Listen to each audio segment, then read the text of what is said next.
Bonjour Olivier Lalieu, Bonjour. merci d'avoir accepté notre invitation cet après-midi dans le Grand Journal. Vous êtes historien au Mémorial de la Shoah et paraît sous votre direction en cette rentrée chez Talandier un livre rare et précieux, La Shoah au cœur de l'anéantissement. Je le montre à la caméra pour ceux qui nous regarderont plus tard sur YouTube.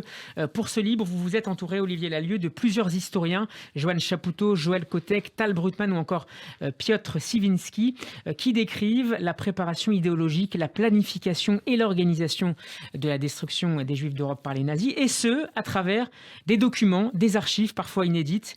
Dans votre avant-propos, Olivier Lalieu, vous regrettez avec la sociologue Sarah Gainsburger que les images d'archives soient le plus souvent utilisées à seule fin d'illustration et non comme des documents à part entière. Alors, question simple, que nous apporte Olivier Lalieu, que nous apprennent ces documents d'archives que vous proposez à vos lecteurs?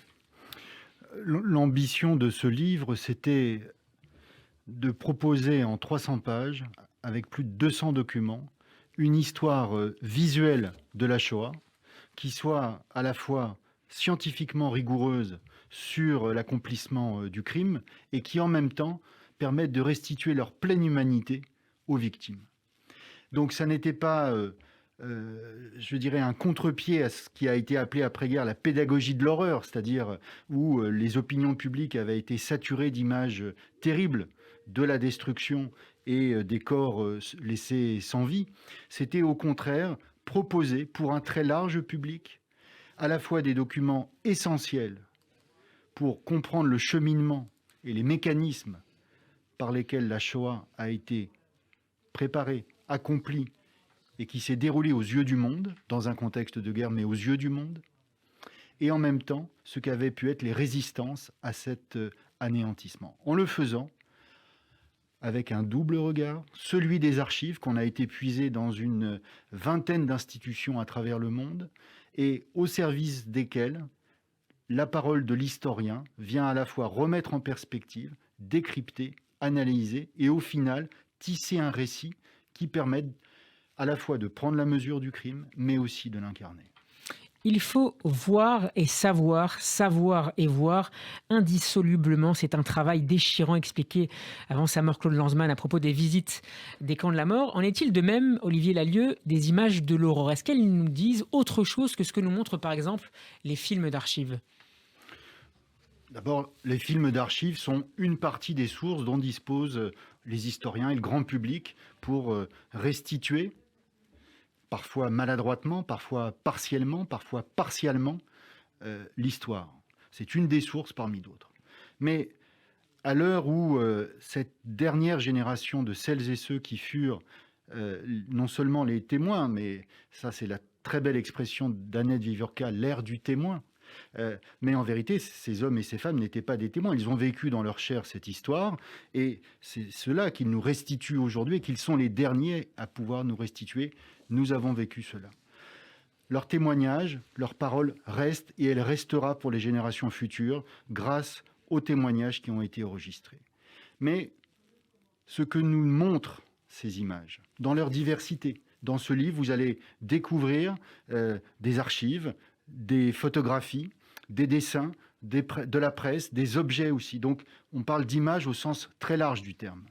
Ce qu'il nous montre, c'est que l'histoire, elle s'incarne au-delà des idées reçues, au-delà de ce que nous croyons savoir. Alors prenons un exemple, si vous le permettez, Olivier Lalieu.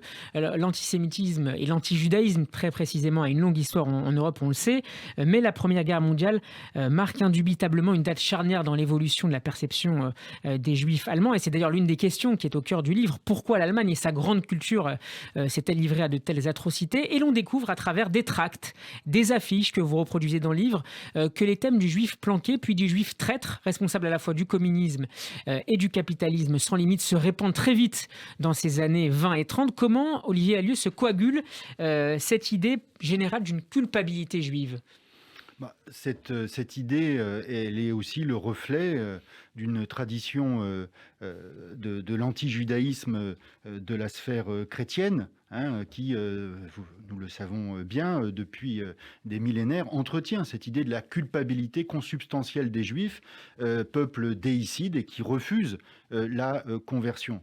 Mais ces images que nous publions, effectivement, dans le chapitre d'entrée consacré au nazisme, c'est que ces stéréotypes, ces poncifs, ces contre-vérités vont s'amalgamer pour en faire un projet politique qui, dans le contexte de crise des années 20 et suite à la défaite de l'Allemagne en 1918, vont, comme vous le dites, coaguler ces poncifs hérités de l'antijudaïsme et ce qui ressort de l'antisémitisme moderne vont... Racialistes, pseudo-scientifiques, vont coaguler et être une composante majeure du projet idéologique nazi. Or, ce projet idéologique, pour insensé qu'il nous paraisse, bien que certains de ses traits demeurent encore aujourd'hui, et on le voit et on l'a vu dans les dernières manifestations, dans un certain nombre de dernières manifestations, eh bien, il va devoir être porté par une propagande massive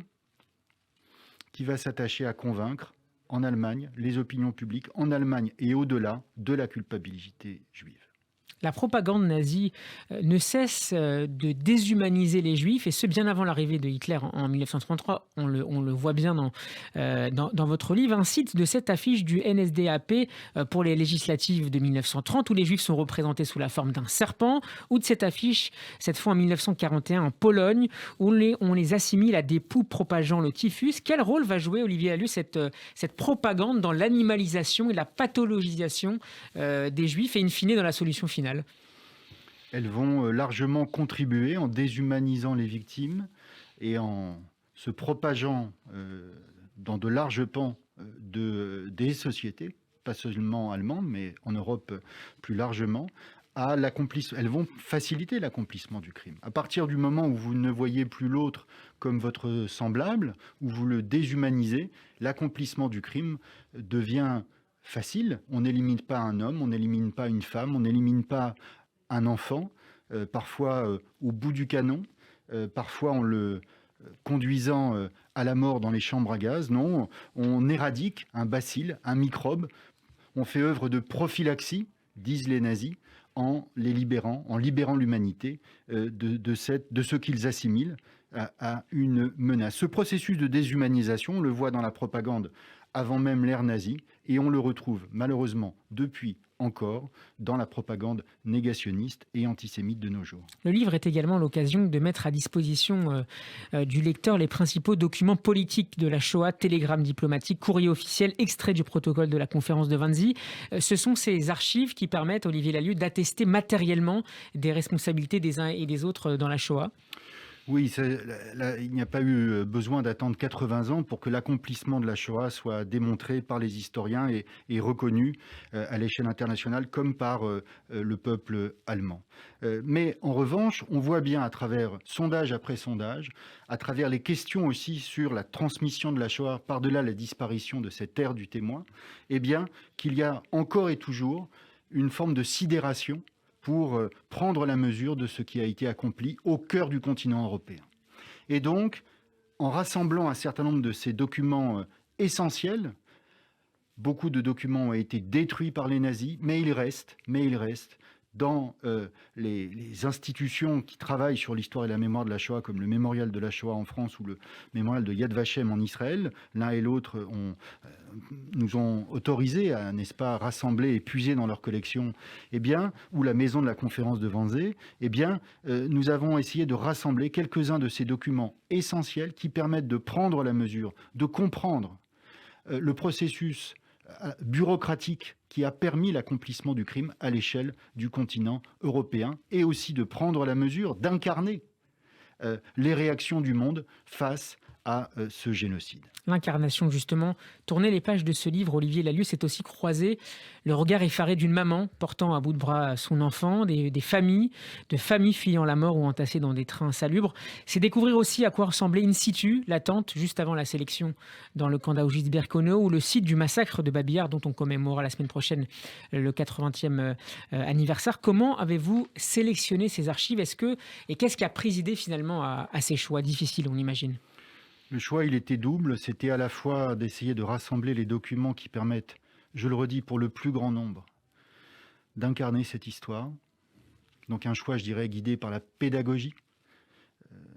Et c'était aussi vouloir absolument préserver l'humanité des victimes. Donc le choix a été fait de choisir des documents qui permettaient de restituer leur pleine humanité, y compris en abordant les thèmes liés à la résistance des Juifs, pour lequel on dévoile un certain nombre de visages ou de textes majeurs, pour revenir là aussi sur un poncif sur la non-révolte des Juifs face... C'est traité par Philippe Bouckarin. Voilà, face à cet anéantissement, que ce soit en Pologne, que ce soit dans le reste de l'Europe. Donc cette volonté, voilà, elle a été guidée à la fois par une volonté pédagogique et aussi d'apporter aux lecteurs d'aujourd'hui, par-delà les générations, par-delà son implication ou pas personnelle, parce que moi je suis très sensible aussi aux besoins exprimés dans les familles touchées par la Shoah, de trouver des moyens, des outils de faire passer, de transmettre cette mémoire. Et de le faire pas seulement, je dirais, pour un public averti d'historiens, mais aussi d'apporter, pour celles et ceux qui furent touchés pendant la Shoah par cette histoire, un moyen, une aide pour les accompagner dans ce processus indispensable de transmission par-delà l'engagement d'institutions comme le Mémorial de la Shoah. La Shoah au cœur de l'anéantissement, un livre important et que je vous invite à découvrir, chers auditeurs. C'est paru chez Talandier. Merci beaucoup, Olivier Lalieu, d'être venu jusqu'à nous cet après-midi dans le Grand Journal. Merci. À très bientôt.